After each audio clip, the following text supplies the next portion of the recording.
केंद्रीय ट्रेड यूनियनों के आह्वान पर आज पूरे देश भर के अंदर जो राष्ट्रीय व्यापी हड़ताल की गई है और पूरे देश भर के अंदर जो कर्मचारी हड़ताल पर, आप मेरे पीछे देख सकते हैं हजारों की संख्या में हिसार के क्रांति मान पार्क पर जो है यहाँ पर जो है कर्मचारी इकट्ठा होकर जो है सरकार के खिलाफ जो है धरना प्रदर्शन कर रहे हैं और अपनी मांग को लिए ये यहाँ से जो है लड़ रहे हैं। तो हमारे साथ कुछ कर्मचारी नेता, हम इनसे जानना चाहेंगे इनकी आखिर क्या कुछ मांग है।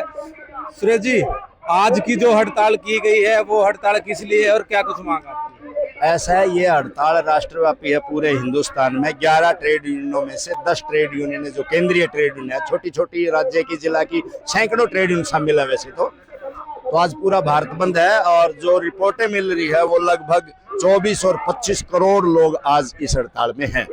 मुख्य जो सवाल है, अभी जो मोदी की सरकार ने लगभग 4.5 साल पहले जो संसद में पारित करवाए थे 44 श्रम कानूनों को बदल के 4 लेबर कोड में जो समाहित किया है, वो लेबर कोड मजदूरों को गुलाम बनाने का लेबर कोड है, जिसको हम रद्द करवाने की मांग रख रहे हैं। उसमें डिटेल में रखेंगे तो बहुत लंबा है, लेकिन मोटे तौर पर 8 घंटे की बजाय 12 घंटे ड्यूटी है। और मजदूर असंगठित क्षेत्र में जो काम करते हैं मजदूर, उनको मजदूर या कर्मचारी का दर्जा तक मानने के लिए वो लेबर कोड तैयार नहीं है, क्योंकि मजदूर या कर्मचारी का दर्जा अगर उसको घोषित कर देंगे तो उसमें पीएफ का, बोनस का, प्रोविडेंट फंड और कई सुविधाएं जो मिलती हैं, ग्रेजुएटी वगैरह, पेंशन वगैरह, वो मिलती हैं। तो उनको मजदूर नहीं मानेंगे, सिर्फ काम करवाया निकाल दिया, उस लेबर कोड के अंदर है। जो महिलाएं हैं, शिक्षा विभाग हो, पंचायत विभाग हो, आंगनवाड़ी हो, मिड डे मील हो, आशा वर्कर हो, इस तरह में जो इन जगह जो काम करने वाली महिलाएं, उनको मजदूर मानते नहीं है। 50 महिलाएं कहीं अगर काम करती तो गृह शिशु की सुविधा थी, आज वो उन्होंने बंद कर दी है। सुरक्षा अधिकारी, सुरक्षा गार्ड, उनकी सामाजिक सुरक्षा की कोई गारंटी नहीं, जन कल्याण अधिकारी वहां कोई मौजूद नहीं, उनको मजदूर कर्मचारी उसी रूप में 50, 100, 300 कई कैटेगरी है, इसकी मैं डिटेल में नहीं रखना चाहता मोटे तौर पे।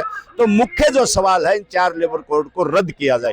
पुरानी पेंशन जो कर्मचारियों की है वो बहाल की जानी चाहिए। सरकारी महकमे को जो बेचने लग रहे हैं, उस सरकारी महकमे को बेचने की बजाय, निजीकरण की बजाय उसका विस्तार किया जाए, क्योंकि लाखों पद खाली पड़े हैं मौजूदा जो सरकारी महकमों में।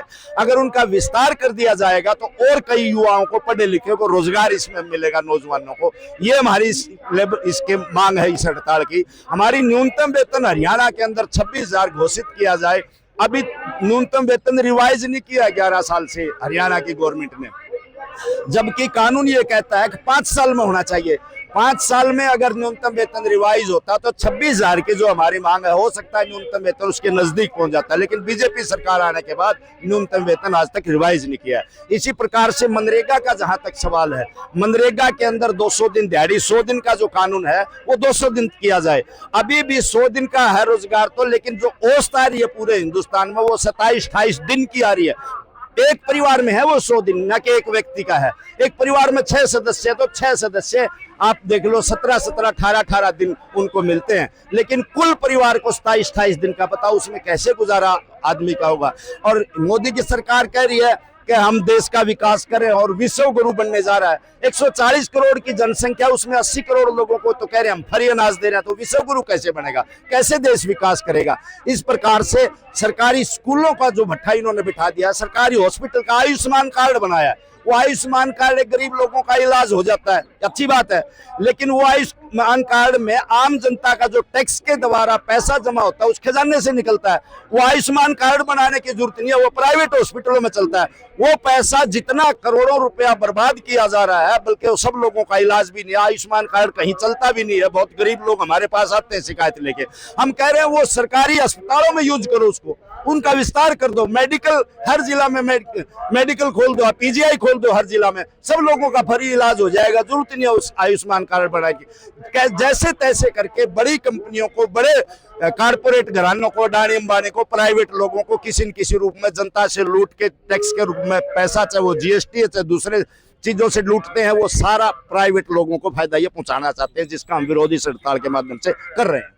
तो कितनी यूनियन इसके अंदर जो है हिस्सा ली है हड़ताल के अंदर? और पूरे सैकड़ों यूनियन हैं। तो पूरे देश भर के अंदर कितने कर्मचारी हिस्सा लिए हैं इन्होंने हड़ताल के? 24 और 25 करोड़ के आसपास की रिपोर्टें आ रही हैं। हिसार की बात की जाए तो हिसार में भी लाखों लोग हैं हड़ताल में तो, लेकिन आज अगर आप क्रांतिमान पार्क में देखोगे मेला लग रहा है, ये इसमें आदमपुर, बालसमंद, रगरोवा और हिसार है। आंसी और नारायणोंद के आंसी में इकट्ठे हो रहे हैं, बरवाड़ा और कुलाना के बरवाड़ा में इकट्ठे हो रहे हैं। तो हजारों लोगों के जुलूस निकल रहे हैं आज बाजारों में।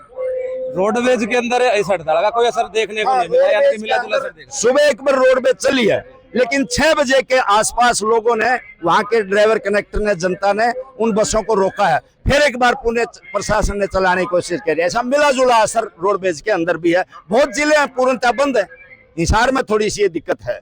तो फिर अब आपकी इस हड़ताल के बाद भी अगर आपकी मांग पूरी नहीं तो अगला कदम क्या रहेगा? अगला कदम राष्ट्रीय स्तर पर हमारा केंद्रीय ट्रेड यूनियनों का मोर्चा फिर बैठेगा, योजना बनाएगा, और जिन कर्मचारियों मजदूरों तक हमारी पहुंच नहीं हो पाई है, हम प्रयास करेंगे नीचे तक उनको जाने का। और आने वाले समय में ये हड़ताल लंबी भी हो सकती है।